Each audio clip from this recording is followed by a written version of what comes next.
அன்பு தமிழ் நெஞ்சங்களுக்கு வணக்கம். நான் உங்கள் மீனாட்சி சுந்தரம். இப்பொழுது எழுத்தாளர் ஜெயமோகன் அவர்கள் எழுதிய வணங்கான் என்கிற சிறுகதையைத்தான் உங்களுக்கு சொல்லப் போகிறேன். இந்த கதைவனத்தை இதுவரை சப்ஸ்கிரைப் செய்யாதவர்கள் சப்ஸ்கிரைப் செய்து கொள்ளும்படி கேட்டுக்கொள்கிறேன். இப்பொழுது கதைக்கு போகலாம். வணங்கான் சிறுகதை. என் பெயர் வணங்கான். ஆமாம், பெயரே அதுதான். முழு பெயர் என்றால் கே வணங்கான் நாடார். இல்லை, இது என் குலசாமியின் பெயரெல்லாம் இல்லை. இந்த பெயர் என் குடும்பத்தில் எனக்கு முன் எவருக்கும் போடப்பட்டதில்லை. என் சாதியில் சுற்றுவட்டத்தில் எங்கும் இப்படி ஒரு பெயர் கிடையாது. இந்த பெயர் உள்ள இன்னொருவரை நான் சந்தித்ததே இல்லை. ஏன், இந்த பெயரை கேள்விப்பட்ட ஒருவரை கூட நான் பார்த்ததில்லை. என் அப்பா தான் இந்த பெயரை எனக்கு போட்டார்.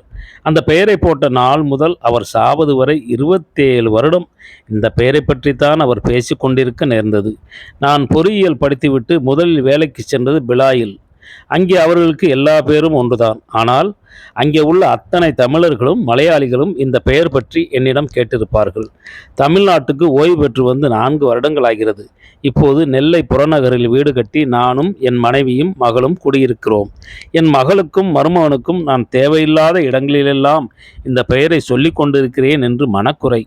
பேசாமல் கேவி நாடார் என்று சொல்லுங்கள் என்கிறார்கள். அவர்கள் அப்படித்தான் சொல்கிறார்கள். நான் அதை சொல்வதில்லை. எங்கும் என் பெயரை சொல்வேன். கொஞ்சம் ஆச்சரியத்துடன் நிமிர்ந்து ஒருவர் கேட்டார் என்றால் என் பெயரின் கதையை நான் சொல்ல ஆரம்பிப்பேன். என் அப்பன் பெயர் கருத்தான். கூட நாடார் உண்டா என்று கேட்கிறீர்கள். உங்களுக்கு அன்றைய ஜாதி அடுக்குகளை பற்றி தெரியாது. நாடாரிலேயே பல தரங்கள் உண்டு. சொந்த நிலமும் குடும்ப பெருமையும் உடையவர்கள்தான் நாடார் என்று ஜாதி பெயர் வைத்துக் கொள்வார்கள். அவர்களுக்கு அங்கனம் வைத்த சுற்று வீடும் முற்றமும் தோப்புகளும் வயல்களும் வைக்கோல் போர்களும் தொழுவங்களும் இருக்கும். அவர்கள் மன்னருக்கு வரி கட்டுவார்கள். பிறருக்கெல்லாம் சொந்தமாக ஒரு பெயர் இருப்பதே கூட ஓர் ஆடம்பரம். கருப்பாக பிறந்ததனால் என் அப்பா கருத்தான் ஆனார். அவரது தம்பிக்கு உதடு பெரியது, ஆகவே அவர் சுண்டன். அவரது தங்கை கொஞ்சம் சிவப்பு, ஆகவே வெள்ளக்குட்டி. நாய்க்குட்டிகளுக்கு பெயர் வைப்பது போலத்தான். ஜாதியுள்ள பண்ணையார்களின் வீட்டு நாய்களை சொல்லவில்லை. அவற்றுக்கு நல்ல பெயர்கள் இருக்கும். தெரு நாய்களை சொன்னேன். என் அப்பாவுக்கு அப்பா பெயர் ஏழான். அவர் 7வது குழந்தையாக இருக்கலாம். அவரது அம்மா 9 பிள்ளை பெற்றதில் 2 தான் மிஞ்சியது. ஆம், நாய்க்குட்டிகளைப் போலவே. தாத்தாவின் தங்கை குஞ்சியை நான் சிறுவயதில் பார்த்திருக்கிறேன். குறுகி போன கரிய கிழவி, ஆனால் இறுகிய உடம்பு. தளர்ந்து ஒடுங்கி சுருங்கினாலும் 80 வயது வரை இருந்தாள். சாவது வரை சாணி சுமந்தும் காக்கோட்டையில் காய்கறிகளும் தண்ணீர் சுமந்தும் வாழைக்கு தடம் வைத்தும் உழைத்தாள். சந்தைக்கு வாழைக்குலை சுமந்து சென்றிருந்த போது நெஞ்சு வலிக்கிறது என்று கருப்பட்டி கடை திண்ணையில் படுத்து கண்மூடி தெண்டலை அனுபவிப்பல் போன்ற முகத்துடன் செத்து போனாள். என் தாத்தா உள்ளூரில் உள்ள கரைநாயர் வீட்டில் வருஷ கூலிக்கு வேலை செய்தார். அவர்களுக்கு ஊரெல்லாம் வயல்களும் தோப்புகளும் இருந்தன. அதை பார்த்து கொள்ள 2 காரியஸ்த நாயர்கள், தேங்காய் பறிக்கவும் தென்னையோலை முடையவும் கைப்பள்ளிகள், நெல் குத்த ஆச்சாரிகள், நெல் விவசாய வேலைக்கு புலையர்கள், பிற வேலைகளுக்கு நாடார்கள். ஒவ்வொரு சாதி வேலைக்காரர்களுக்கும் ஒரு தலைவன். அவன் அவனுடைய கோழி முட்டை வட்டத்திற்குள் கொள்ளவும் புதைக்கவும் அதிகாரம் கொண்ட மன்னன். பிறர் அவனுடைய காலடி மண்ணுக்கும் கடையர்களாக வாழ விதிக்கப்பட்டவர்கள். அத்தனை பேரும் அதிகாரத்தால் கீழாக அடுக்கப்பட்டிருந்தார்கள். அடுக்குகளுக்கு எச்சில் ஓர் அடையாளமாக இருந்தது. கூலி அடிமை மீது குல மேலால் காரி துப்பினால் அவன் முன்னால் நிற்பது வரை அடிமை அதை துடைத்து கொள்ளக்கூடாது. காரியஸ்தன் கோபம் கொண்டு வெற்றிலை சாற்றை மேலாட்கள் மேல் துப்பினால் அவர்கள் பணிவுடன் சிரிக்க வேண்டும். காரியஸ்தன் அந்த நாயர் வீட்டு உறுப்பினர் யார் வெற்றிலை வாயை குவித்தாலும் பணிவுடன் கோலாம்பியை எடுத்து முன்னால் நீட்ட வேண்டும். அந்த குடும்பத்திற்கு மன்னர் குலத்திலிருந்து யாராவது வந்தால் கையில் கோலாம்பியுடன் கரைநாயரே பின்னால் பணிந்து நடந்து செல்ல வேண்டும். அந்த காலத்தில் தினசரி கூலி கிடையாது. வருடத்தில் 2 முறை அறுப்பு காலத்தில் நெல் தான் கொடுப்பார்கள். அதை வாங்கி வந்து உலர்த்தி பானையில் போட்டு வைத்து கொண்டால் 2-3 மாதங்களுக்கு அவ்வப்போது எடுத்து தொளித்து பொங்கி சுடுகஞ்சி குடிக்க முடியும். அதை பஞ்ச மாசமான ஆடி வரை சேர்த்து வைத்துக் கொள்வதற்கு அபாரமான மன உறுதி தேவைப்படும். மிச்ச நாளெல்லாம் ஏமான் வீட்டில் பெரிய அண்டாக்களில் காய்ச்சி கொடுக்கப்படும் கஞ்சியும் மரச்சீனி மயக்கும் புளிக்கீரை குழம்பும் தான். அது மதியம் மட்டும். அந்தி வேலை முடிந்து திரும்பும்போது காட்டுக்குள் நுழைந்து எதையாவது பொறுக்கி கொண்டு வந்து சுட்டு தின்பதுதான் இரவுக்கு. பெரும்பாலும் கிழங்குகள், சில சமயம் கீரைகள், அதிர்ஷ்டமிருந்தால் முயலோ கீரியோ பெருச்சாலியோ. உடம்பில் வயிறு தவிர வேறு உறுப்பு இருக்கிறது என்ற நினைப்பே இல்லாத வாழ்க்கை. கோவமே அடங்காத துர்தேவதை மாதிரி வயிறு பொங்கிக் கொண்டே இருக்கும். கூரைக்கு பிடித்த தீ போன்றது பசி என்று என் பாட்டி சொல்லி கேட்டிருக்கிறேன். அதில் கைக்கு கிடைத்ததையெல்லாம் அள்ளி போட்டு அணைக்க வேண்டியதுதான். அது நல்லதா கெட்டதா என்றெல்லாம் பார்க்க வேண்டியதில்லை. பசியை விட வேறு எதுவும் கொடியதல்ல. என் தாத்தா நடக்க ஆரம்பித்த வயதிலேயே வேலைக்கு போகவும் ஆரம்பித்தார். வேலை செய்யாத நாளின் ஞாபகமே அவருக்கு இருந்ததில்லை. அடி வாங்கி வசை வாங்கி வேலை செய்து களைத்து சோர்ந்து கண்ட இடத்தில் விழுந்து தூங்கி விழுவதற்குள் உதை வாங்கி எழுந்து மீண்டும் வேலை செய்வதுதான் அவர் அறிந்த வாழ்க்கை. வாழ்க்கையில் அவருக்கு கிடைத்த சமூக கல்வி என்பது யார் யாருக்கு எப்படி எப்படி பணிவது என்றுதான். பணிவின் அடுக்குகள் தான் சமூகம் என்று அவருக்கு தெரிந்திருந்தது. ஒரு நாள் என் தாத்தா வேலைக்கு நடுவே காராம்புதற்குள் ஒளிந்து அமர்ந்து சாப்பிட்டு கொண்டிருந்தார். அறுப்பு கழிந்த மாதமானதால் பாட்டி கொஞ்சம் கஞ்சியை காய்ச்சினாள். முந்தைய நாள் குடித்த மிச்சத்தை பழையதாக்கி சட்டியில் கையோடு கொண்டு வந்திருந்தாள். தாத்தாவுக்கு புளிச்ச சோறு மேல் அத்தனை பிரியம் இருந்தது. அவசரமாக அள்ளி வாயில் போட்டு கொண்டு இருந்தபோது காரியஸ்தனுடன் கரைநாயரின் பேரன் அவ்வழியாக சாஸ்தா கோயிலுக்கு செல்வதற்காக வந்திருக்கிறான். 15 வயதானவன். அவன் கண்ணில் தாத்தா சாப்பிடுவது பட்டுவிட்டது. அவனை பார்த்ததும் தாத்தா எழுந்து கைகளை மார்போடு சேர்த்து கொண்டு தவளை போல் உடல் வளைந்து அமர்ந்து கண்களை தாழ்த்தி கொண்டார். அவர் அருகே அந்த கஞ்சி இருந்தது. என்ன நினைத்தானோ அந்த பையன். காலால் கொஞ்சம் மண்ணை அள்ளி அதில் போட்டுவிட்டு குடிக்கடா என்றான். தாத்தா கொஞ்சம் தயங்கியதும் அப்பால் வந்து நின்ற மேலால் பெரிய பிரம்பால் அவரை மாறி மாறி அடிக்க ஆரம்பித்தான். தாத்தா சாமி வந்தவர் போல அப்படியே சட்டியுடன் பழையதை எடுத்து ஒரே மிடராக குடித்துவிட்டு குனிந்து அமர்ந்து குமட்டி உழுக்கும் உடம்பை வளைத்து மண்ணோடு ஒட்டி கொண்டார். அவன் மீண்டும் காலால் மண்ணை அள்ளி அவர் மேல் வீசிவிட்டு சிரித்து கொண்டே சென்றான். அவனை பார்த்து காரியஸ்தனும் மேலாலும் சிரித்தார்கள். தூரத்தில் என் அப்பா வயலில் நாற்று சுமந்து கொண்டிருந்தார். அவர் கண்ணில் தாத்தாவின் கூனி கூடிய உடம்பு ஒரு சாணி குவியல் போல தோன்றியது. அதிலிருந்து அவிந்த வாடையும் புழுக்களும் எழுவது போல பிரமை ஏற்பட்டது. அப்போது அவருக்கு தன் தந்தை மீது தாழ முடியாத வெறுப்புதான் எழுந்தது. அவர் அங்கேயே செத்துப்போக மாட்டாரா என்று மனம் ஏங்கியது. கண்ணீர் நாற்றுச்சேருடன் கலந்து கொட்ட அவர் திரும்பி நடந்தார். அன்று இரவு அவர் தன் அப்பா கேட்க அம்மாவிடம் நான் போறேன் என்றார். என் கண்ணு கேளு உனக்கு பிள்ளைக்கிட்ட என்றார் தாத்தா. இனி இங்கே எனக்கு இடம் இல்லை, எனக்கு சோறு வெளியாக்கும் என்றார் அப்பா. ஆமலே உனக்கு வச்சிருக்கு சோறு. இலை நீ செய்த புண்ணியத்திலேயாக்கும் இங்கே உனக்கு கஞ்சியும் காடியும் கிட்டுது. பட்டினி கிடந்து தெருவை சாவாமல் உள்ள சோழியை பார்த்து இங்கே கடலை என்று தாத்தா அவரை பார்க்காமலே பதில் சொன்னார். கண்ட நாயெல்லாம் கஞ்சியில் மண்ணை வாரி போடுதுங்க, நான் கொடுக்கணுமோ என்று அப்பா சொன்னார். இலை மகா பாவி, ஏமானையா சொல்லுத, அன்னம் போடுத ஏமானையால சொல்லுத என்று வெறி கொண்டு பாய்ந்து வந்த தாத்தா கையில் கிடைத்த வாரியலால் அப்பாவை மாறி மாறி அடித்தார். எலை நீ எனக்கு மகன் இல்லலே, நன்னி கெட்ட நாயே, நீ எனக்கு மகன் இல்லலே என்று மூச்சிரைத்து கூவினார். உடம்பெல்லாம் வாரியல் குச்சிகள் குத்தி எரிய அப்பா குடிசைக்கு வெளியே சென்று குட்டி தெங்கின் குழிக்குள் அமர்ந்து கொண்டார்.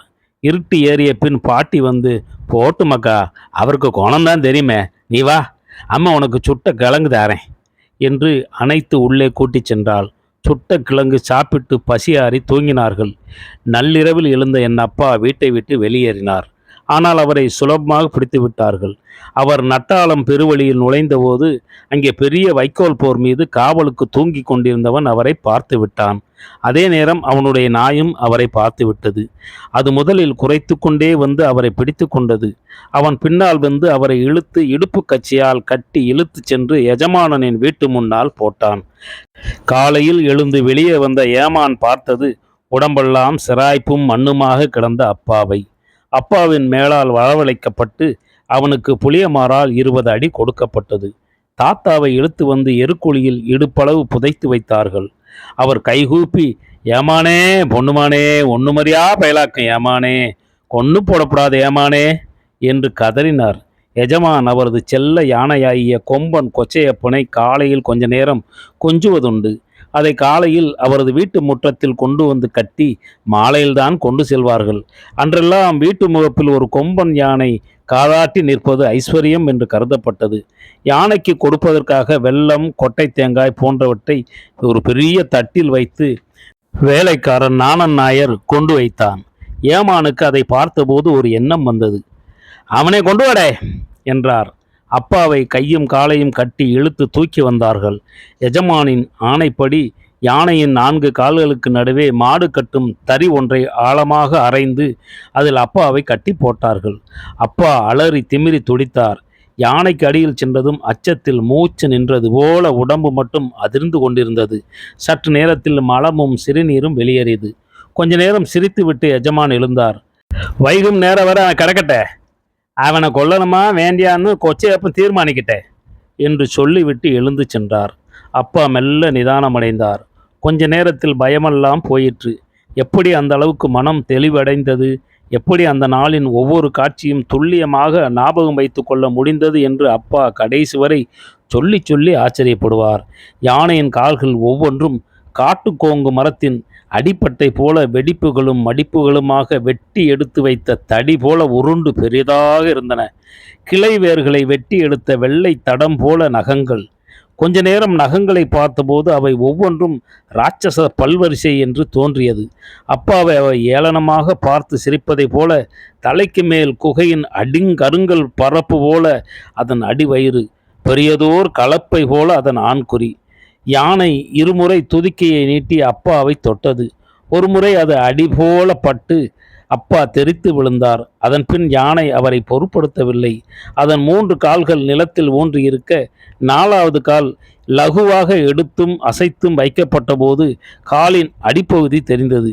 பெரிய துணி மூட்டை போல இருந்தது அது. அடிக்கடி அது காலை மாற்றுவதையும் பெரிய காலை தரையில் தப் தப்பென அடித்து கொள்வதையும் அப்பா கவனித்தார்.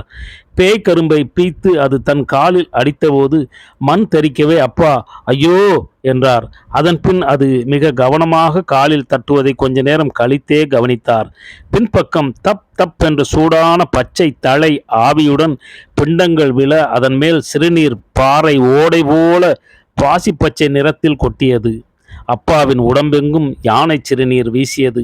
சாயங்காலம் யானையை அவிழ்த்து சென்றபோதும் அங்கேயே கிடந்தார் அப்பா.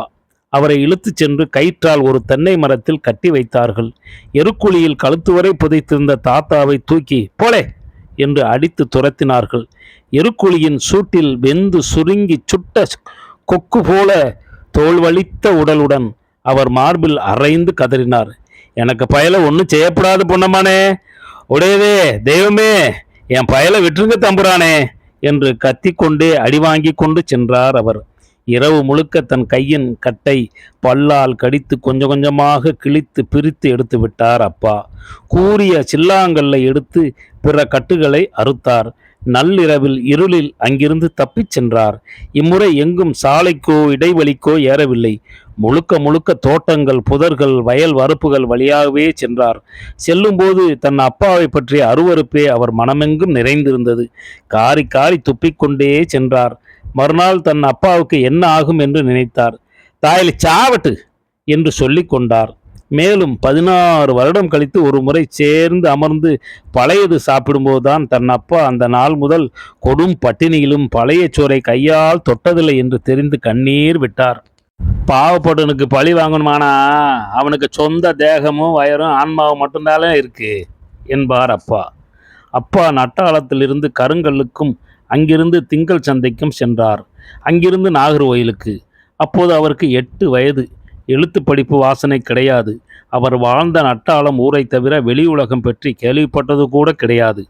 அன்று அந்த ஊர்களுக்கு பொழுது நிறைந்த வண்டிப்பாதைகள் தான். இருமருங்கும் வயல்களும் அங்கங்கே சிறு ஊர்களும் உண்டு. ஆனால் பெரும்பாலான இடங்களில் பாறைகள் நிறைந்த புதற்காடுகள், நரிகளும் செந்நாய்களும் நிறையவே உண்டு என்பதனால் இரவில் மனிதர்கள் நடமாடுவதே இல்லை. ஆனால் புனிதமான அறியாமை என்று ஒன்று இருக்கிறது. அதற்கு நம்ப முடியாத அளவுக்கு ஆற்றல் உண்டு. என்னுடைய இத்தனை நாள் வாழ்க்கையில் நான் கற்றுக்கொண்ட பாடங்களில் ஒன்று அது.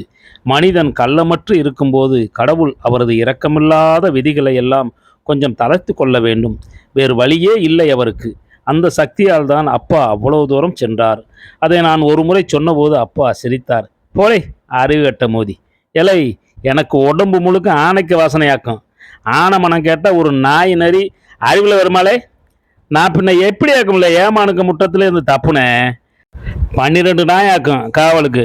எல்லாம் எனக்கு ஆனை வாசனை கேட்டு வாழை கவட்ட கடையில் வச்சுக்கிட்டுல ஓடி சென்று மூளையில் இருந்து போட்டு. அப்பா கடைசி வரை அப்படித்தான். என் நிலையிலும் அவரது தர்க்க புத்தியை விட்டு கொடுப்பதில்லை. மறுநாள் மாலையில் நாகர்கோயிலை அடைந்தார். கிட்டத்தட்ட 35 கிலோமீட்டர் தூரம் நடந்திருப்பார். பட்டினி அவருக்கு நன்றாக பழகியதுதான். எல்லா விதமான வதைக்கும் பழகி போன மெலிந்த கரிய உடம்பு. அப்பாவே சொல்வார், காடுகளில் தீப்பிடித்தால் சில குச்சிகள் எரியாமல் கருகி கிடக்கும். அவற்றை தேடி கொண்டு வந்து வயலில் தொழி ஊன்றுவதற்கு பயன்படுத்துவார்கள். அவை வைரம் மட்டுமே ஆனவை. என்ன செய்தாலும் ஒழியாது, வளையாது.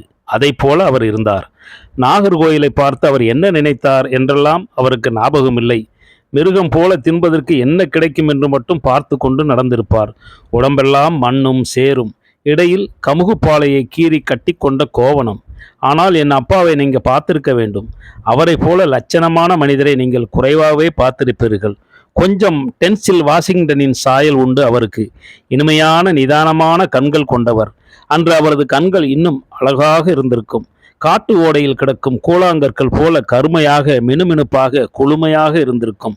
பார்வதிபுரம் அருகே கணேசன் என்பவர் நடத்தி வந்த இட்லி கடைக்கு வெளியே போடப்படும் எச்சில் இலைகளில் இருந்து அகப்பட்டதையெல்லாம் வலித்து தின்று கொண்டு அங்கேயே படுத்து தூங்கிவிட்டார். கணேசன் நல்ல வியாபாரி. பார்த்ததுமே தெரிந்துவிட்டது இது ஒரு சரியான உழவு மாடு என்று. உள்ளே கூப்பிட்டு குண்டா நிறைய பழைய சாதமும் பழங்கறியும் விட்டு கொடுத்தார். வயிறு தெளிந்ததும் அப்பா நிமிர்ந்து நின்றார். பெயரை சொன்னார். ஆனால் ஊரையும் பிற தகவல்களையும் எவ்வளவு கேட்டும் சொல்லவில்லை. சொல்லக்கூடிய ஆள் இல்லை என்று கணேசனுக்கும் தெரிந்துவிட்டது. 4 வருடம் அங்கேயே அப்பா வேலை பார்த்தார். தினமும் காலையில் எழுந்து ஒரு ஃபர்லாங் தூரமுள்ள ஓடையிலிருந்து குடம் குடமாக நீர் கொண்டு வந்து பெரிய மரத்தொட்டியை நிறைப்பார். 10 மணிக்கு இட்லி கடை முடிவது வரை அந்த வேலை. அதன் பின்னர் அந்த பாத்திரங்களை எல்லாம் சுமந்து கொண்டு நீரில் மண்ணும் சாம்பலும் போட்டு கழுவுவார். மீண்டும் நீர் கொண்டு வருவார். மாலையில் சோற்றுக்கடை முடிந்தது மீண்டும் பாத்திரங்கள் தேய்ப்பார். மீண்டும் தண்ணீர். மீண்டும் பாத்திரங்களை கழுவி முடிக்கையில் நள்ளிரவு ஆகிவிடும். கடையே அவர்தான் மூடுவார். களைத்து சோர்ந்து பின்பக்கம் ஒட்டு திண்ணையில் விழுந்து அப்படியே தூங்கினால் காலையில் வேத கோயில் மணி கேட்டதும் எழுந்து விடுவார். ஒரு முறை மழை கொட்டி கொண்டிருக்க மலைக்குள்ளேயே கிடந்து அப்பா தூங்கி கொண்டிருப்பதை கணேசன் கண்டு பல வருடம் சொல்லி கொண்டிருந்திருக்கிறார். அப்பாவுக்கு எந்த நோயும் வருவதில்லை. மிஞ்சியது மட்டும்தான் அவருக்கு உணவு. அவரே பாத்திரங்கள் இருந்து வலித்தும் சுரண்டியும் சாப்பிட்டு கொள்வார். அவருக்கென எவரும் சாப்பாடு எதுவும் கொடுப்பதில்லை. அப்பா அடி உதைகளில் இருந்தும் வசைகளில் இருந்தும் வெளியே வந்தார். வயிறு புடைக்க உண்டு அவரது கை கால்கள் இரும்பு உலக்கை போல ஆயின. மாடன் சிலை மாதிரி இருக்கலே மயிரே என்று வெற்றிலைக்கடை செல்லப்பன் சொல்வாராம். ஆனால் புதுவகை அவமரியாதைகளை அவர் சந்தித்து கொண்டே இருந்தார். சமைத்த உணவை தொடுவதற்கு அவர் ஒருபோதும் அனுமதிக்கப்பட்டதில்லை. ஒருமுறை குவிக்கப்பட்டிருந்த சோற்றின் மேல் இருந்த இலை பறந்து போனபோது அவர் ஒரு இலையுடன் அதை நோக்கி சென்றார். கணேசன் பாய்ந்து வந்து லே தொடாதலே, வெளியே போலே, வெளியே போ என்று கூச்சலிட்டான். அன்று முதல் அவருக்கு புதிய எல்லைகள் தென்பட ஆரம்பித்தன. அவர் தன்னுடைய கொள்ளைப்பக்க திண்ணை தவிர வேறெங்கும் எவர் முன்னாலும் அமர அனுமதிக்கப்பட்டதில்லை. அவரிடம் எவரும் எதையும் நேரடியாக கொடுப்பதில்லை. கீழே வைக்கும் பொருட்களை அவர் எடுத்துக்கொள்ள வேண்டும். தெருவில் அவர் செல்லும் போது எதிரே வரக்கூடியவர் சிலர் டேய் தள்ளி போடா என்று கூச்சலிடுவார்கள். ஆனால் அப்பா மகிழ்ச்சியாகத்தான் இருந்தார். அவர் வளர்ந்து கொண்டிருந்தார். உடம்பாலும் மனத்தாலும். அவரே எழுத்து கூட்டி படிக்க கற்றுக்கொண்டார். கையில் சிக்கிய எல்லா காகிதங்களையும் வாசித்தார். கணக்குகளை போட பயின்றார்.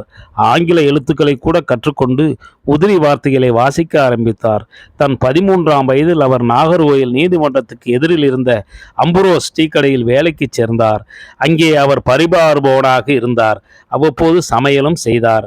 அவரது 15ஆம் வயதில் டீ கடைக்கு வந்து அறிமுகமாயிருந்த பள்ளி ஆசிரியர் ஒருவர் அவர் கிழித்த ஆங்கில செய்தித்தாளின் ஒரு பக்கத்தை வாசிப்பதைக் கண்டு, தம்பி எத்தனாம் கிளாஸ் வரை படிச்ச என்றார். படிக்கல என்றார் அப்பா. பள்ளிக்கூடம் போனதில்லையா? இல்ல. அவர் கொஞ்ச நேரம் அவரை உற்று பார்த்து விட்டு, பின்ன எப்படியாக இங்கிலீஷ் படிச்ச? வல்ல சாஹிப்கிட்டையும் வேலை பார்த்தியோ? இல்ல நானாட்டு படித்தேன். அவரால் நம்ப முடியவில்லை. ஆனால் நம்பத்தான் வேண்டி இருந்தது. அவர் சொன்னார், ஏல கருத்தான், உனக்கு என்னல பிரேமாச்சு? அப்பாவுக்கு அப்போது 20. ஏலை, நீ 1ஆம் பாடம் பரிச்சை எழுதலாம், பார்த்துக்கோ. நான் உனக்கு பாட புஸ்தகங்கள் கொண்டு வந்து தாரேன். நீ ஒரு 4-5 மாதம் இருந்து படித்தா போகிறோம். அவர் கொண்டு வந்த புத்தகங்களை அப்பா ஒரே மாதத்தில் துப்புரவாக வாசித்து மனப்பாடம் செய்து விட்டார். அவரது மூளை திறமையை நான் கடைசி வரை நினைத்து ஆச்சரியப்பட்டேன். 82 வயதில் அவர் சாவதற்கு 8 மாதம் முன்னால் சர்ச்சுக்கு வந்த புதிய பாதரிடம் போய் லத்தீன் படிக்க ஆரம்பித்தார். 2 வருடம் இருந்திருந்தால் லத்தீனில் பெரிய அறிஞராயிருப்பார் என்று பாதர் என்னை பார்க்கும்போதெல்லாம் சொல்வார். அப்பா ஸ்காட் கிறிஸ்துவ கல்லூரியில் 6ஆம் வகுப்பு, அதாவது 1ஆம் பாரம் எழுதி முதல் தடவிலேயே வெற்றி பெற்றார். தொடர்ந்து அதே டீ கடையில் வேலை செய்து கொண்டே ESSLCயும் எழுதி வென்றார், அதாவது 8ஆம் வகுப்பு. அடுத்து மெட்ரிகுலேஷன் எழுத ஃபீஸ் கட்டியிருந்தார். கடையில் அவர் பொறுப்பாக இருந்து வியாபாரம் செய்வதனால் அம்புரோஸுக்கும் அவர் மேல் நல்ல நம்பிக்கை இருந்தது. 1921 அப்பா அவரது வாழ்க்கையில் கடைசி நாள் வரை ஒவ்வொரு நாளும் ஒவ்வொரு மணி நேரமும் வியந்து போற்றி பேசி வந்த மனிதரை சந்தித்தார். ஜூலை 12ஆம் தேதி காலை 11 மணிக்கு வெளியே வெயில் கொளித்து கொண்டிருந்தது. கருப்பு கோட்டும் கீழே கச்ச வேட்டியும் அணிந்து வக்கீல்களுக்குரிய வெள்ளை டை கட்டி 25-26 வயதுள்ள ஒரு இளைஞர் அவர் கடைக்குள் நுழைந்து பெஞ்சில் உட்கார்ந்து, சூடாட்டு ஒரு சாயா எடுலேவக்கா என்றார். அன்று நாடார்கள் மட்டும்தான் அந்த கடைக்கு வருவார்கள். நாடார்களில் அன்று வழக்கறிஞர்கள் மிகவும் குறைவு. இருக்கும் சில நாடார் வக்கீல்களும் பங்களா தெருவைச் சேர்ந்த லண்டன் மிஷன் கிறிஸ்துவர்களாக இருப்பார்கள்.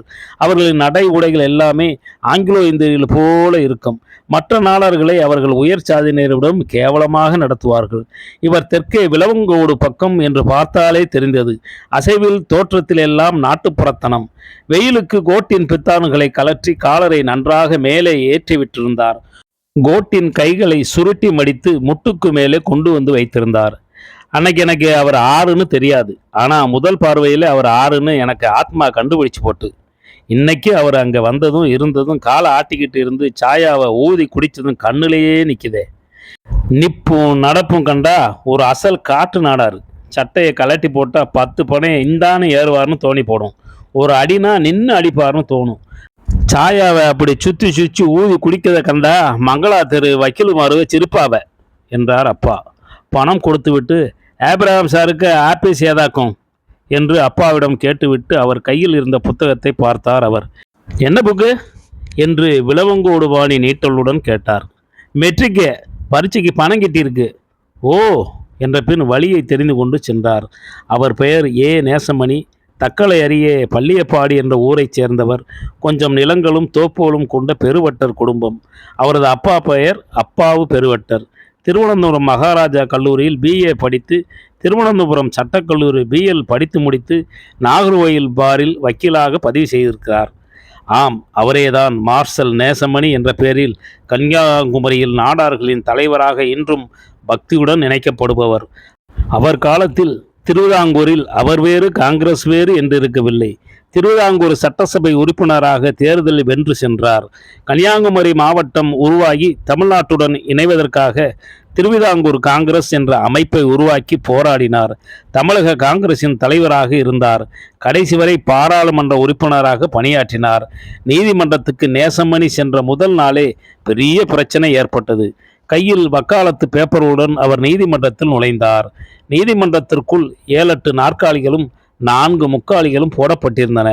முக்காலிகள் ஜூனியர்களுக்கு என்பது பேச்சு வழக்கானாலும் நாடார்கள் முக்காலிகள்தான் அமர வேண்டும் என்பது ஒரு வழக்கமாக பேணப்பட்டது. நேசமணி நேராக சென்று ஒரு நாற்காலியில் அமர்ந்தார். வழக்குக்கு வந்த அரசு வழக்கறிஞர் சிவசங்கரம் பிள்ளை அவர் அமர்ந்திருப்பதைக் கண்டு முகம் சொலித்து திரும்பி சென்று விட்டார். அவர் அருகே எவருமே அமரவில்லை. அரை மணி நேரம் தானே தனியாக அமர்ந்திருப்பதை அவர் உணர்ந்தபோது ஏதோ தப்பாக இருப்பதை புரிந்து கொண்டார். பெஞ்சு கிளார்க் பரமசிவம் வந்து அவர் அருகே குனிந்து விஷயத்தை சொன்னார். நாடார்கள் முக்காலிகளில் உட்காரலாம், அதுதான் வழக்கம். சீனியர் நாடார் வக்கீல்கள் கூட அப்படித்தான் உட்காருவது. MK செல்லப்பன் கூட இன்று வரை நாற்காலியில் அமர்ந்ததில்லை. ஒரு நிமிடத்தில் ரத்தமெல்லாம் தலைக்கு ஏற நேசமணி எழுந்து கத்த ஆரம்பித்தார். ஏலை, இங்க பாவப்பட்டவனுக்கு இருக்க இடம் இல்லைனா பின்ன நீதி எங்களை கிட்டும்? நாய் பவளவளே என்று கூவியபடி முக்காலிகளை தூக்கி கொண்டு வந்து நீதிமன்ற முற்றத்தில் வீசினார். ஒவ்வொரு அறையாக போய் முக்காலிகளை தூக்கி கொண்டு வந்து வீசிக்கொண்டே இருந்தார். அப்பா டீ கடையில் இருக்கும்போது ஒரு வக்கீல் குமாஸ்தா ஓடி வந்து, அந்த பள்ளி அடிப்பைய அங்கே இலகி நிற்கான், தலைக்கு சோமில்லாத பயலாக்கும் என்றார். இன்னும் பலர் ஓடி வந்தார்கள். கொலை நடக்கப் போகிறது என்றார்கள். பள்ளியாடி பெரியவட்டருக்கு மகனாக்கும், மரியாதை அறியாதவன், இள வயசில்ல என்று ஒரு கிழவர் சொன்னார். கொஞ்ச நேரத்தில் சட்டையெல்லாம் களைந்திருக்க வியர்த்து மூச்சிறைத்து நேசமணி வந்து சேர்ந்தார். சாயா எடுலே என்று அதட்டினார். அப்பா டீயை கொடுத்ததும் ஒரே மிடரில் உள்ளே இழுத்துவிட்டு சக்கரத்தை வீசி போட்டுவிட்டு வெளியே சென்றார்.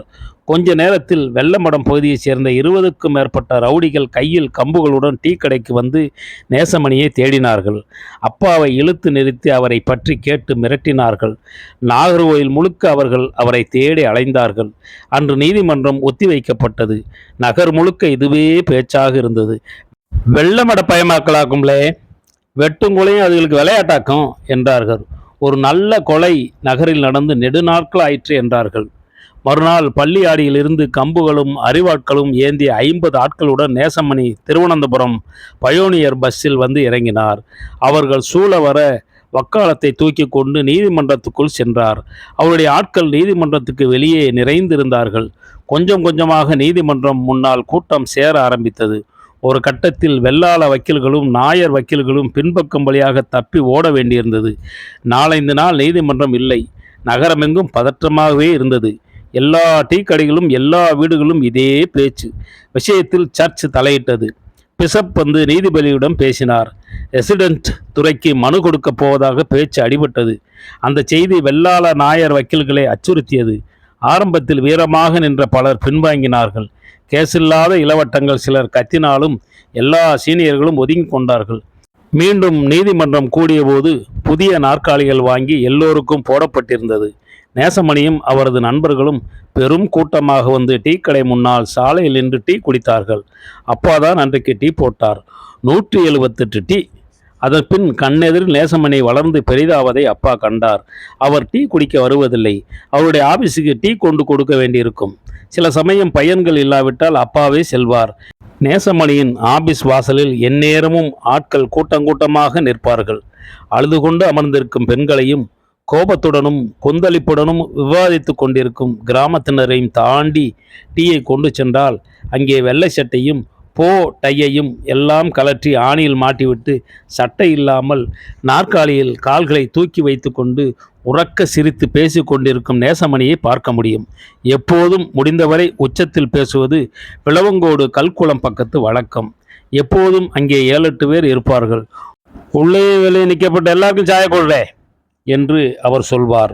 ஒரு நாளைக்கு எப்படியும் 200-300 டீ ஆகிவிடும். ஒரு கட்டத்துக்கு மேல் அவரது ஆபீஸிலேயே ஒரு பையனை போட்டு டீ போட ஆரம்பித்தார்கள். அப்போ அந்த ஆபீஸை கடந்து செல்லும் போதெல்லாம் அவர் நேசமணியின் சிரிப்பையும் மலையாள நெடி கொண்ட உரத்த குரலையும் கேட்பார். இந்த மனிதர் உண்மையிலேயே வழக்குகளை நடத்துகிறாரா என்று சந்தேகம் வரும். ஆனால் அவர்தான் திருவிதாங்கூரிலேயே வெற்றிகரமான வழக்கறிஞர் என்றார்கள். அவர் வந்து நின்றாலே வழக்கு வென்றுவிடும் என்று நம்பினார்கள். நேசமணி திருவிதாங்கூர் காங்கிரஸில் சேர்ந்து முதலில் நாகர்கோயில் நகர்மன்றத்துக்கு போட்டியிட்டு வெற்றி பெற்று தலைவராக ஆனார். அதன் பின் அவரை வக்கீல் அலுவலகத்தில் பார்ப்பது அரிதாயிற்று. அப்பா மெட்ரிக் பரீட்சையில் வென்றதும் அப்போதுதான். அவருக்கு நெருக்கமாக இருந்த வாத்தியார் செல்லப்பன் ஒரு நாள், திருநெல்வேலி வெள்ளக்கார சர்க்கார் வேலைக்கு ஆள் எடுக்கிறார்கள், நீ அப்ளிகேஷன் போடு என்றார். அப்பா அன்று வரை அதை பற்றி யோசித்ததில்லை. அப்போது அவருக்கு 33 வயது. திருமணம் செய்து கொள்ளும் நினைப்பும் அவருக்கு இருக்கவில்லை. நாள் தவறாமல் உள்ளூர் மிஷன் நூலகத்துக்கு போய் வாசிப்பது மட்டுமே அவரது ஆர்வமாக இருந்தது. வேலை கண்டிப்பாக கிடைக்கும், மெட்ரிக்கு படிச்சுட்டு உன்னளவுக்கு விஷயம் தெரிஞ்ச யாரும் அந்த வேலைக்கு வரமாட்டாங்க என்று வாத்தியார் சொன்னார். நம்பிக்கை இல்லாமல் அப்பா விண்ணப்பம் போட்டார். திருநெல்வேலிக்கு நேர்முகம் செல்ல ஆணை வந்தது. அவரிடம் பேசியவர் ஒரு மதுரை ஐயங்கார். ஆங்கிலத்திலேயே கேள்விகளை கேட்டார். அப்பாவும் ஆங்கிலத்திலேயே பதில் சொன்னார். நீ மிஷன் பள்ளிக்கூடத்தில் படித்தாயா என்றார். அப்பா இல்லை, பள்ளிக்கூடத்திலேயே படிக்கவில்லை என்றார். ஐயங்கார் தலை செய்தார். அவர் அதிருப்தி கொள்வது போல் முகம் காட்டியது. வேலை கிடைக்காது என்று நம்பித்தான் அப்பா திரும்பி வந்தார். 1 மாதத்தில் வேலைக்கு உத்தரவு வந்தது. ஐயங்கார் அவருக்குத்தான் 2வது இடம் கொடுத்திருந்தார். நேராக மதுரைக்கு சென்று வேலையில் சேர்ந்தார். 8 மாத பயிற்சி காலம் முடிந்ததும் நில அளவை துறையில் தென்காசியில் அவருக்கு வேலை மாற்றம் கொடுத்தார்கள். அப்பாவுக்கு எல்லா ஊரும் ஒன்றுதான். தென்காசியை பற்றி ஒன்றுமே தெரியாது. மதுரையிலிருந்து நேராக தென்காசிக்கு ரயிலில் சென்று இறங்கி வேலைக்கு சேர்ந்தார். அவர் வேலைக்கு சேர்ந்த அன்றே அவர் அங்கே விரும்பப்படவில்லை என்பதை உணர்ந்தார். நில அளவையின் மைய அலுவலகம் தென்காசியில் இருந்தது. அங்கே அவரை சேர்த்து கொண்டதும் நேராக இளஞ்சிக்கு போகச் சொன்னார்கள். அலுவலகத்தில் ஒருவர் கூட அவரை பார்த்து புன்னகை செய்யவில்லை. அவரது உத்தரவில் முத்திரை அடித்த இருளாண்டி சேர்வை வெள்ளைக்காரனுக்கு குனிஞ்சு கொடுத்து வேலை எடுத்துட்டு வந்துடுதானுங்க என்று உறக்க முணுமுணுத்த போது ஆபீஸில் பலர் திரும்பாமலேயே புன்னகை செய்தார்கள். அப்பா குதிரை வண்டியில் இலஞ்சிக்கு சென்று ஆபீஸுக்கு போனபோதுதான் அங்கே அவரை ஏன் வேலைக்கு போட்டார்கள் என்று புரிந்தது. அந்த பகுதி முழுக்கவுமே நேரடியாகவும் மறைமுகமாகவும் இளஞ்சிக்குடி ஜமீனுக்கு சொந்தமானதாக இருந்தது. அவரது ஆணைக்கு அப்பால் அங்கே சட்டமும் நீதியும் ஒன்றும் இல்லை. நிலங்கள் யார் பெயரில் இருந்தாலும், யார் சம்பாதித்ததாக இருந்தாலும், ஜமீன் ஆட்கள் நினைத்தால் அதை எடுத்துக்கொண்டார்கள், பட்டா மாற்றினார்கள். அங்கே வரும் எந்த அதிகாரியும் ஜமீனுக்கு அடிமையாகவே இருந்ததாக வேண்டும் என்ற வழக்கம் இருந்தது. ஆபீஸ் பூட்டப்பட்டிருந்தது. மண் சாலை ஓரமாக கல் சுவருக்குள் இருந்த தாழ்வான பழைய ஓட்டு கட்டிடம். அதை சுற்றி செடிகள் மண்டி இருந்தன. ஒற்றடி பாதை போல ஒன்று உள்ளே போயிற்று. இளஞ்சியில் மழை அதிகமானதால் பலவகை கொடிகள் அடர்ந்து கட்டிடத்தின் மேல் படர்ந்து கூரையை மூடி இருந்தன. அவர் அங்கே விசாரித்து தலையாரி சங்கரத்தேவரை வரவழைத்து கதவை திறந்து உள்ளே சென்றார். 7-8 மாதமாக திறக்காமல் இருந்த அலுவலகம் முழுக்க வௌவால் எச்சம். அப்பாவே அதை கூட்டி பெருக்கினார். முதல் நாளே தலையாரி சங்கரத்தேவர் அவருக்கு எல்லாவற்றையும் சொல்லிவிட்டார். அவருடன் அப்பா ஜமீன்தாரை பார்க்க சென்றார். ஜமீன் பங்களா ஒரு பெரிய தோட்டத்தில் ஓடைக்கரையில் தென்னை மர கூட்டங்களுக்குள் இருந்தது. முகப்பிலேயே வெளிவாசல் அருகே ஜமீன் அலுவலகம். அங்கேதான் கணக்கு பிள்ளைகளும் பிறரும் இருப்பார்கள். ஜமீன்தார் காலையில் ஒரு முறை வந்து எல்லாவற்றிலும் கையெழுத்து போட்டுவிட்டு செல்வார். அலுவலகத்தை தாண்டி செல்லும் நீளமான சாலையின் இரு பக்கமும் ஜமீன்தார் சொந்தமாக வைத்திருந்த மிருக காட்சி சாலையின் கம்பி அள்ளி போட்ட கூண்டுகள். அவற்றில் அவர் 4-5 கரடிகளையும் 7-8 மலைப்பாம்புகளையும் ஒரு சிறுத்தையும் வளர்த்து வந்தார். இதை தவிர புனுகு பூனைகள், முள்ளம்பன்றிகள், காட்டு பூனைகள், நரிகள், ஓநாய்கள், கருங்குரங்குகள் என பலவகை உயிர்கள். அவற்றின் எச்சமும் சிறுநீரும் கலந்த கடும் துர்நாற்றம் எந்நேரமும் அலுவலகத்தில் வீசிக்கொண்டிருக்கும். இளஞ்சிக்குடி ஜமீன்தார் வேட்டையில் ஆர்வமுடையவர். அவர் காட்டுக்குள் வேட்டைக்கு செல்வதற்காகவே குதிரைகளை வரவழைத்து பழக்கி வைத்துக் கொள்ள 4-5 பட்டாணி முஸ்லீம்கள் இருந்தார்கள். மிருகங்களை பொறிவைத்து பிடிக்க பழங்குடிகளை வைத்திருந்தார்.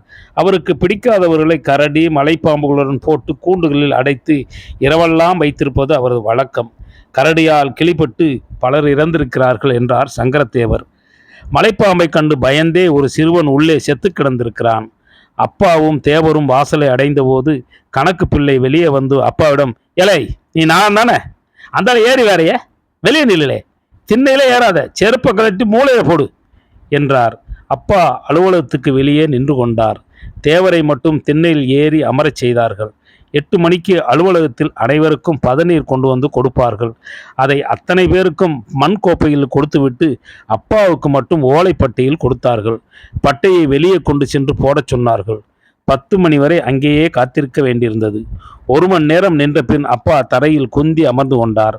10 மணிக்கு ஒரு டவாலி ஓடி வந்து ஜமீன்தார் பெரிய கருப்பு தேவர் வருவதை அறிவித்தான். அவனுக்கு நீதிமன்றத்தின் வில்லை சேவகனின் அதே உடையை அணிவித்திருந்தார் ஜமீன்தார். கொஞ்ச நேரத்தில் நீதிமன்றத்தைப் போலவே ஒரு வெள்ளி தடியை ஏந்தி அதே சீருடையுடன் ஒரு சேவகன் லெஃப்ட் ரைட் போட்டு வந்தான். அவன் ஆங்கிலம் போன்ற உச்சரிப்புடன் அர்த்தமற்ற ஒலிகளை எழுப்பி கூவிக்கொண்டே வந்தான். பின்னால் 2 பேண்ட் வாத்தியத்தையும் பியூகளையும் மனம் போனபடி முழங்கியபடி வந்தார்கள். கடைசியாக 4-5 சேவகர்கள் பின்தொடர ஜமீன்தார் பெரிய கருப்பு தேவர் வந்தார்.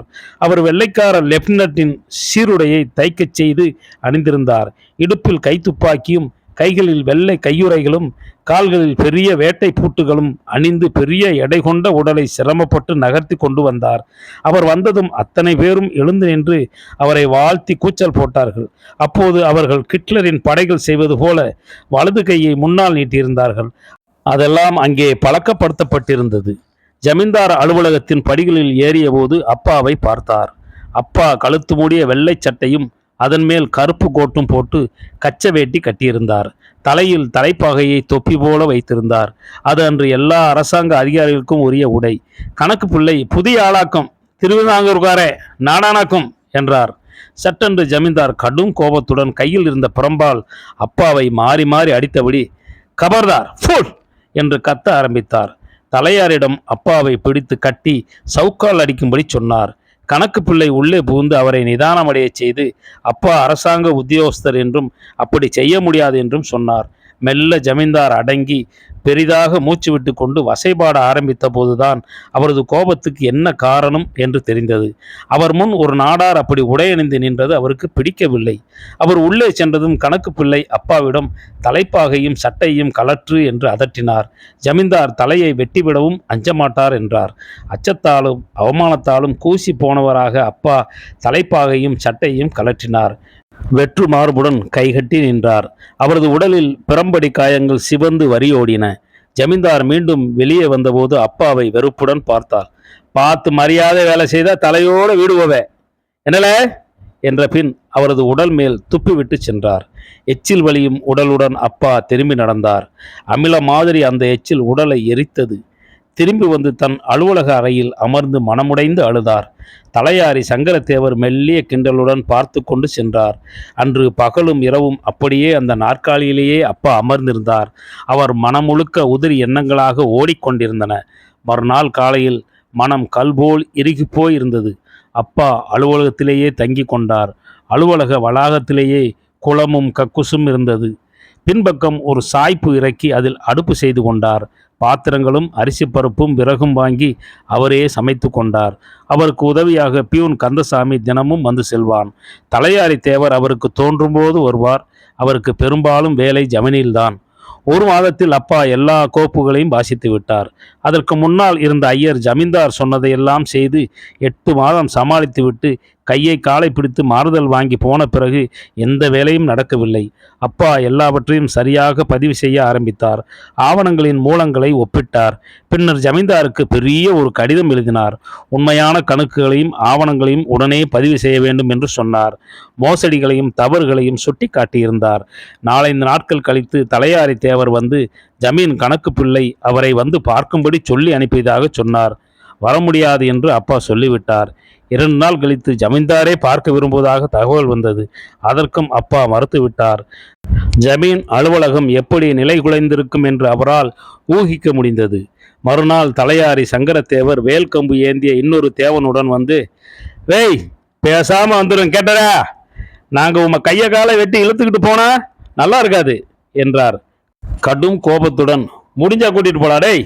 சூரியன் அணையாத பிரிட்டிஷ் சர்க்காருக்கு அதுக்கு வேலைக்காரனை பாதுகாக்கிற சக்தி இருக்கே இல்லைன்ட்டு பார்த்துருவோம்" என்றார் அப்பா. தலையாரி திக்பிரமை பிடித்து விட்டார். அந்த கோணத்தில் அவர் யோசித்ததே இல்லை. அங்கே இருக்கும் அந்த கரிய மனிதன் ஒரு மாபெரும் வெள்ளை சாம்ராஜ்யத்தின் பிரதிநிதி. பீரங்கிகள், தொப்பிகள், ரைபிள்கள், குதிரைகள், முத்திரையிட்ட காகிதங்கள். அவர் மேலே பேசவில்லை. மீசையை கோதியபடி கொஞ்ச நேரம் நின்றுவிட்டு திரும்பி சென்று விட்டார். போகும்போது ஒரு முறை அப்பாவை திரும்பி பார்த்தார். மறுநாளே தலையாரி சங்கரத்தேவரை வேலையிலிருந்து தூக்கி ஆணையிட்டார் அப்பா. மதியம் அவர் லேசான சாராய மனத்துடன் கம்பும் கையுமாக மீசையை கோதியபடி ஆபீஸ் வந்தபோது பியூன் கந்தசாமி பழுப்பு நிறமான சர்க்கார் காகிதத்தை கையில் கொடுத்தான். "என்னலே?" என்றார் அவர் பீதியுடன். அவருக்கு வாசிக்க தெரியாது.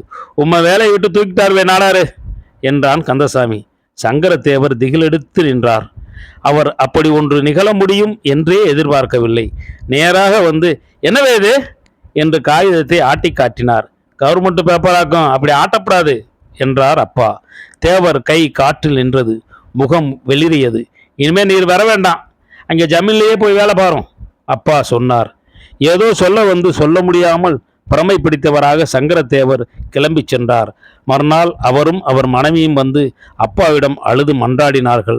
"இந்த பாவி குடிச்சு தீர்க்கிறதுல மிச்சத்தை வச்சு சோறும் கஞ்சியும் குடிச்சு கிடக்கேன் சாமி, வயிற்றுல அடிக்காதீங்க" என்று பிள்ளையை இடுப்பில் வைத்து கொண்டு வண்டி மலைச்சி கெஞ்சினாள். குழந்தை ஆர்வமாக வேடிக்கை பார்த்தது.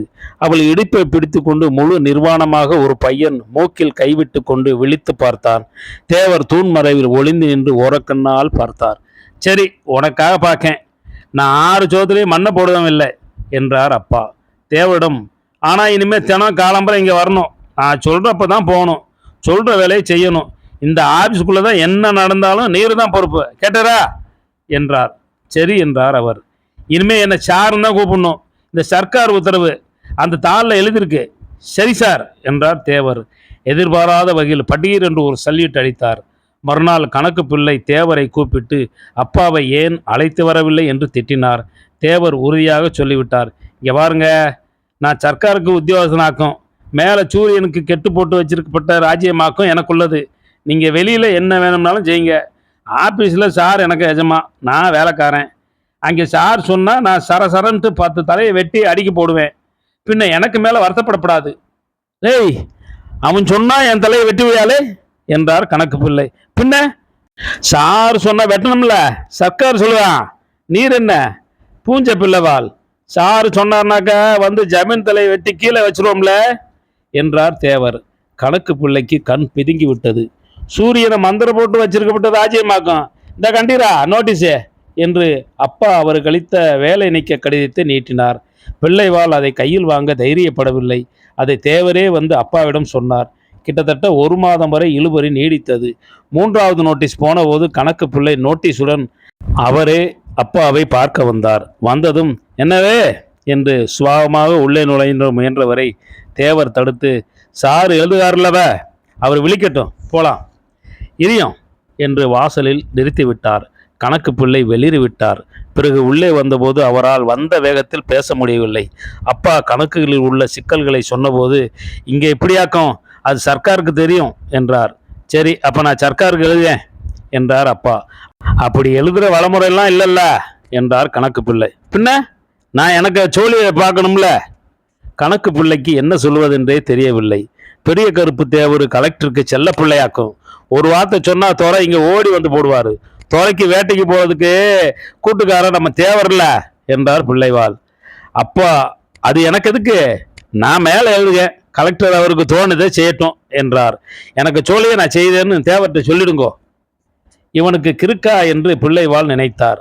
அனாவசியமாக சாக துணிகிறானே, எத்தனை பேரை கொன்று சத்தமில்லாமல் புதைத்திருக்கிறார்கள். வேணாடார, உம்மை எனக்கு மகனை மாதிரி நினைச்சாக்குன்னு சொல்லுதேன். வேண்டாம் கேட்டாரா, லீவ் போட்டுட்டு போவோம், மாற்றை வாங்கிட்டு நல்ல ஊராட்டு போய் ஒரு நல்ல நாடாச்சியை கட்டி பிள்ளை குட்டியோடு இரியும்.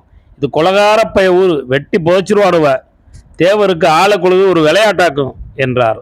அப்பா திடமாக, ஏய், நான் எருக்குழியில இருந்து கேறி வந்தவனாக்கும், மரணத்தை காட்டில் மோசமான பலதையும் கண்டவன். இனி இந்த சென்மத்தில் நான் ஒன்றுக்கும் பயப்பட மாட்டேன், பார்த்துக்கிடும். உமக்கெல்லாம் கணக்கு வேலைன்னா பல அர்த்தம் உண்டு. நீர் அதை வச்சு என்ன ஆட்டம் ஆடலாம். நான் இப்போதான் கேறி வந்து பிடிச்சிருக்கேன். இந்த பிடி எனக்கு பிடி இல்லைல்லே, எனக்கும் எனக்கு பின்னால் வர்ற 7 தலைமுறைக்கு சேர்த்து உண்டான பிடியாக்கும். இப்போ நான் இதை விட்டேன், 8 தலைமுறையாக்கும் கீழே விழுகுது. கேட்டரா, சாப்பிட்றதுக்கு நாடா ரெடியாக்கணும், போய் சொல்லும், போவே என்றார். கணக்கு பிள்ளை திகைத்து அமர்ந்திருந்து விட்டு கிளம்பி சென்றார். தலையாரி தேவர், சார் வெளியே போகாதீங்க, கண்ட இடத்துல வெட்டுறதுக்கு வந்திருக்கானவ என்றார். அப்பா ஆபீஸ்லேயே இருந்தார். மறுநாள் காலையில் ஜமீன்தார் தடதடவென்று குதிரையில் வந்து ஆபீஸ் முன் இறங்கினார். கூடவே வந்த வேட்டைக்காரர்கள் வெளியே நின்றார்கள். அவர் வெள்ளைக்கார வேட்டை உடையில் இருந்தார். அப்பா எழவில்லை, வரவேற்கவில்லை. கையில் நீளமான ரைபிளுடன் தடதடவன படியேறி வந்த ஜமீன்தார் அவரது அரைவாசலில் நின்று துப்பாக்கியை நீட்டினார். ட்ரிக்கரில் அவரது கை இருந்தது. அப்பா அந்த கணத்தில் ஒருமுறை செத்து பிழைத்தார். பின்பு, சுடுதுன்னா சுடலாம், பிரிட்டிஷ் அதிகாரியா பிரிட்டிஷ் ஆபீஸில் சாவதற்கு ஒரு யோகா வேணும்ல என்றார். ஜமீன்தார் ரைபிளை தாழ்த்தி விட்டார். சுடுவே, நீர் பெரிய பிடிங்கில்ல, கொல்லவும் கொள்ளடிக்கவும் லைசன்ஸ் உள்ளவர்ல, சுட்டுட்டு போவோம். நான் செத்தா அது அப்படி தீராதுவே, கொலவி கூட்டிலையாக்க நீர் கையை வச்சிருந்துரு. கிளம்பி வருவோம்லே, அலையலையா பெத்து பிறந்து வந்துகிட்டே இருப்போம். எம்புட்டு பேரை நீர் சுடுவீர்னு பார்க்குறோம் என்று அப்பா சொன்னார். அந்த நேரத்தில் அந்த அறையில் அவர் சொல்லும் ஒவ்வொரு சொல்லையும் பல்லாயிரம் பேர் கேட்டுக்கொண்டிருப்பது போல அப்போது அவருக்கு தோன்றியது. அந்த தைரியத்தை ஜமீன்தார் எதிர்பார்க்கவில்லை. அவரால் எதையும் சிந்திக்க முடியவில்லை. அவரது கைகள் நடுங்கின. துப்பாக்கியை தலைத்து கொண்டார். அந்த தயக்கத்தை அப்பா பயன்படுத்தி கொண்டார். நீர் சுட்டிட்டு தப்பிடலாம் நினைக்கிறா, நான் கிஸ்தி பிரிக்க வேண்டிய ஆபீசராக்கும். நீர் நினைக்கிறது மாதிரி ஒரு கலெக்டர் போற போக்கில் இந்த கேஸை முடிச்சிட முடியாது. பிடிச்சு தூக்கில ஏற்றி போடுவான் வெள்ளக்காரன். உம்மை பிடிச்சு தூக்கில போட்டு ஜமீனை வேற ஆளுக்கு கொடுக்குறானா உங்க பங்காளி வந்து நிற்பானுங்க, சாட்சி சொல்வதற்கு தெரியுமா என்றார். ஜமீன்தாரின் முகம் மெல்ல நிதானம் அடைந்தது. கண்கள் தந்திரத்துடன் இடுங்கின. டேய், நீ புத்தி இல்லை நரி, ஆனா நாங்க இந்த புத்தியை 10 தலைமுறையா வச்சு விளையாடுறவங்க பார்ப்போம். இந்த வளாகத்துல தானே நீ ஆபீசரு, இதை விட்டு வெளியே வா, உன்னை ஆணை மிதிச்சு கொள்ளும், வழியை பெற தேவை வெட்டுவான், என்னல செய்வ பார்ப்போம் என்ற பின் தடதடவனை இறங்கி சென்று குதிரையில் ஏறி குழம்புகள் சேற்றை மிதித்து தெறிக்க திரும்பி சென்றார். அப்பா அந்த அலுவலகத்தை விட்டு வெளியே செல்லவே இல்லை. அவர் வெளியே சென்றால் அவரை கொல்ல எல்லா இடத்திலும் ஆட்கள் பதுங்கி இருந்தார்கள். அதை தேவர் வந்து சொன்னார். பியூன் கந்தசாமி லீவு போட்டு கொண்டான். ஆனால் சங்கரதேவர் வேல்கம்புடன் அலுவலகத்திலேயே தங்கிவிட்டார். அப்பா சமைத்ததை அவரும் சாப்பிட்டார். இரவில் திண்ணையில் சாக்கை போர்த்தி கொண்டு ஒரு கணம் கூட கண்ணையறாமல் காவல் இருந்தார். பகலில் ஆபீஸ் திண்ணையில் தூங்கினார். ஒரு ஓணான் ஓடும் ஒலி கேட்டால் கூட வேல்கம்புடன் எழுந்தார். 27 நாள் அந்த கெடுபிடி நீடித்தது. அப்பா ஆபீஸ் வளாகத்தை விட்டே வெளியே வரவில்லை. தேவர் கையில் வேல்கம்புடன் தபால் அலுவலகம் சென்று கடிதங்களை கொண்டு வந்து திருப்பி கொண்டு சென்றார். தேவையான மளிகை வாங்கி வந்தார். மடியில் சர்க்கார் கடுதாசியை ஆதாரமாக வைத்திருந்ததனால் தலை நிமிர்ந்துதான் சென்றார். நாட்கணக்காக அப்பா காத்திருந்தார். அவர் முன்னால் கண்ணுக்கு தெரியாமல் மரணம் பதுங்கி காத்திருந்தது. அப்போதுதான் ஒரு நாள் இரவில் அப்பாவுக்கு ஒரு கனவு வந்தது. அவரது டீக்கடையில் நேசமணி வந்து அமர்ந்து டீ குடிப்பதாக. என்னலே மக்கா என்று கோட் காலரை தூக்கி பின்னால் விட்டு கொண்டு அலட்சியமான உரத்த குரலில் அவர் கேட்டார். அப்பா விழித்து கொண்டார். உடனடியாக நடந்தவற்றை விரிவாக எழுதி நேசமணிக்கு ஒரு கடிதம் போட்டார். நேசமணி அந்த கடிதத்தை நெல்லை கலெக்டர் வரைக்கும் கொண்டு செல்லக்கூடும், ஒருவேளை போலீஸ் உதவி வரக்கூடும் என்றுதான் அப்பா எதிர்பார்த்தார். ஆனால் 5வது நாள் தென்காசியில் இருந்து இளஞ்சி நோக்கி 70-80 பேர் கொண்ட ஒரு கூட்டம் அரிவாள்களும் வேல் கம்புகளுமாக திரண்டு வந்தது. அதன் முன்னால் ஒரு யானை.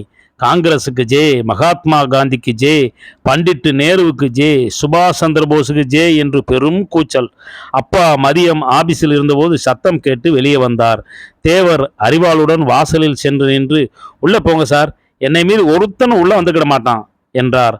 அப்பா முதலில் வாசலை மூடி பெரிய பாறை முளைத்தது போல் நின்ற கொம்பன் யானையைத்தான் பார்த்தார். ஒன்றும் புரியவில்லை. பின்னர் தான் முன்னால் வந்த நேசமணியை பார்த்தார். ஏ தேவரே, இது எனக்கு நேசமணி வைக்கலாக்கும் என்றார் அப்பா. ஆறு என்றார் தேவர். எங்க தலைவர் என்று அப்பா வெளியில் சென்றார். பாய்ந்து சென்ற அவரை நேசமணி அள்ளி மார்போடு அணைத்து கொண்டார்.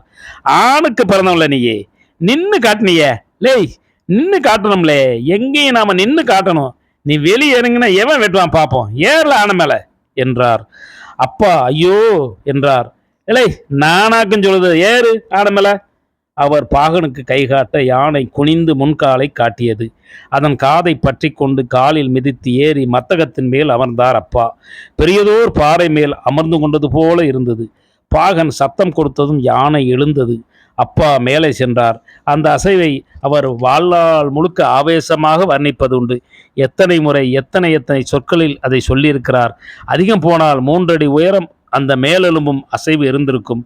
ஆனால் அது நெடுநேரம் அவரது மனதில் நிகழ்ந்தது. அவர் சென்று கொண்டே இருந்தார். மண் அவரிலிருந்து கீழே இறங்கி சென்றது. அலுவலகம் அதன் ஓட்டுக்கூரையுடன் கீழிறங்கியது. மரக்கிளைகள் கீழே சென்றன. சாலையும் மனிதர்களும் கீழே சென்றார்கள். ஒளியுடன் வானம் அவரை நோக்கி இறங்கி வந்தது. அவரை சுற்றி பிரகாசம் நிறைந்திருந்தது. வானத்தின் ஒளி, மேகங்களில் நிறைந்து ததும்பும் ஒளி. யானை நடந்தபோது அவரே யானையாகி அசைவதை உணர்ந்தார் அப்பா. ஆனன்னா என்னன்னு அதுக்கு மேலே கேர்னாதான்ல தெரியும். ஆனன்னா சக்தியாக்கம் கேட்டியா, ஒரு குண்டூசியை வச்சு கோட்டையை உடைச்சிடலாம்ட்டு தோணிடும். அப்போ ஆனைக்க நடை இருக்கே, அதாக்க நடை, அதுக்கு கம்பிலம் வேற கேட்டியா. அப்பாவால் அதை சொல்லி சொல்லி முடிக்க முடியாது. அப்பா அசைந்து அசைந்து வானில் நடந்து சென்றார். அப்பாவை யானை மேல் வைத்து கொண்டு இளஞ்சி முழுக்க தெரு தெருவாக கோஷமிட்டு சென்றது ஊர்வலம். இரு பக்கமும் வந்து நின்று ஆட்கள் பிரமித்து போய் பார்த்து நின்றார்கள். வீடுகளின் ஜன்னல்கள் முழுக்க பெண் முகங்கள் பிதுங்கின. கோயில் முன்னால் சென்று நின்று கூச்சலிட்டார்கள். அப்படியே சுற்றி கொண்டு சாவடி முன்னால் சென்று நின்றார்கள். அப்பாவை கொல்ல வேல்கம்பும் கவனும் அறிவாளுமாக அலைந்த ஜமீன் ஆட்கள் எல்லாம் பீதியடித்த கண்களுடன் பார்த்து நின்றார்கள். கூட்டம் அப்படியே ஜமீன் பங்களா நோக்கி சென்றது. அவர்கள் வருவதைக் கண்ட ஜமீன் வளாகத்தின் கேட்டு கதவுகள் மூடப்பட்டன. உடைச்சி போல உள்ள என்று நேசமணி கத்தினார். யானை முன்னங்காலை தூக்கி ஓர் உதை விட்டதும் கேட்டு திறந்து மடேலென சரிந்தது. நேராக ஜமீன் பங்களாவின் முற்றத்தில் யானை சென்று நின்றது. மிருகசாலைக்குள் கூண்டுக்குள் கரடிகளும் சிறுத்தைகளும் யானையின் வீச்சம் கேட்டு பயந்து பரிதவித்து சுற்றி வந்தன. காட்டு பூனைகள் மூளைகளில் தாவி பதுங்கி அஞ்சி சீறின. அப்பா ஜமீன் பங்களாவின் கூரை விளிம்புக்கு மேல் இருந்தார். அந்த ஓட்டுக்கூரையை அவர் தன் காலால் எத்தினார். கூட்டம் ஆர்ப்பரித்து கூச்சலிட்டது. அரை மணி நேரம் அங்கேயே நின்று, காங்கிரசுக்கு ஜே, மகாத்மா காந்திக்கு ஜே, பண்டிட் நேருவுக்கு ஜே, சுபாஷ் சந்திர போஸுக்கு ஜே, காமராஜுக்கு ஜே, நேசமணி ராசாவுக்கு ஜே என்று கோஷமிட்ட பின் அதே போல யானையில் திரும்பி சென்றார்கள். அப்பா ஆபீஸ் வாசலில் இறக்கிவிடப்பட்டார். அவர் தன் உடலில் யானையின் அசைவுகள் மிச்சமிருப்பது போல உணர்ந்தார். இரு தொடைகளும் கடுத்து உழைத்தன. காலை அகட்டி நடந்தபோது மிதந்து செல்வது போல இருந்தது. எலை அன்னைக்கு எனக்கு நட மாறிச்சுலே, அதுக்கு பின்னால எப்பவும் எனக்கு நடையில் அந்த ஆட்டம் உண்டு பார்த்துக்க என்று அப்பா சொல்வதுண்டு. அப்பாவை ஆபீஸில் விட்டுவிட்டு நேசமணியும் குழுவும் கிளம்பி சென்றார்கள். இனிமே ஒரு பையன் உன் மேல கை வைக்க மாட்டான் பார்த்துக்க, தைரியமாட்டேரி என்று சொல்லி நேசமணி விடைபெற்றார். ஆமாம், அதன் பின்னால் அப்பா 7 வருடம் இளஞ்சியில் வேலை பார்த்தார். ஜமீன்தாரின் நிதி முறைகேடுகளை அறிக்கையிட்டார். நிலங்கள் மறு அளவை செய்யப்பட்டு உரியவர்களுக்கு அளிக்கப்பட்டன. ஒரு கட்டத்தில் ஜமீன்தாரின் பங்காளிகளே அப்பாவுக்கு தேவையான எல்லா உதவிகளையும் செய்தார்கள். அப்பா சாலையில் நடந்து சென்றால் எதிரே வருபவர்கள் ஓரமாக விலகி நின்று வணக்கம் சொல்வார்கள். அவர்கள் எப்போதுமே அவருக்கு ஒரு யானை போகும் அளவுக்கு இடம் விட்டார்கள். ஏலை, அவனுக்கு கண்ணுக்கு நான் ஆனை மேலையாக்க போயிட்டு இருந்தேன் என்றார் அப்பா. ஏன்னா எனக்கு மனசுல எப்போ எனக்கு நடையில் ஆனை உண்டு பார்த்துக்க. அவர் பேருடன் யானை ஒட்டி கொண்டது. ஆனை கருத்தார் நாடார் என்றுதான் அவரே கடிதங்களில் தன்னை எழுதி கொண்டார். ஆனை மேலே போறவன் குனிய முடியாது, வழி விட்டு ஒதுங்க முடியாது. கேட்டீங்களே? இளஞ்சியில் வேலை பார்க்கும்போதுதான் அப்பா திருமணம் செய்து கொண்டார். நான் பிறந்தேன். எனக்கு பெயரிடும்போது அப்பாவுக்கு அந்த கணம் சட்டென்று தோன்றியது அந்த பெயர் வணங்கான். அம்மா, அது என்னது, ஒரு மாதிரி பெயரா இருக்கு என்றாள். சும்மா கடை, அவனுக்கு பேர் அதாக்கம், வணங்கான் நாடார் என்றார் அப்பா. எனக்கு என் பிறப்பிலேயே நான் மீற முடியாத ஆணை ஒன்றை அளித்தார். எனக்கு 7 மாதம் இருக்கும்போது என்னை எடுத்துக்கொண்டு பள்ளியாடியில் இருந்த நேசமணியை பார்க்க சென்றார் அப்பா. நேசமணி கூடத்தில் செய்தித்தாள் படித்து கொண்டிருந்தார். அப்பாவு பெருவட்டரின் பெரிய வீட்டில் நுழைந்து முன்கூடத்தில் இருந்த அவரது புகழ்பெற்ற மகனின் முன்னால் நின்றார். அவர் இரில என்றதும் நாற்காலியை இழுத்து போட்டு அமர்ந்து கொண்டு என்னை அவர் கையில் கொடுத்தார். என்னவாக்கும் பேரு என்றார் நேசமணி. அப்பா சொன்னார். நேசமணி புன்னகை செய்தார். நன்றி, வணக்கம்.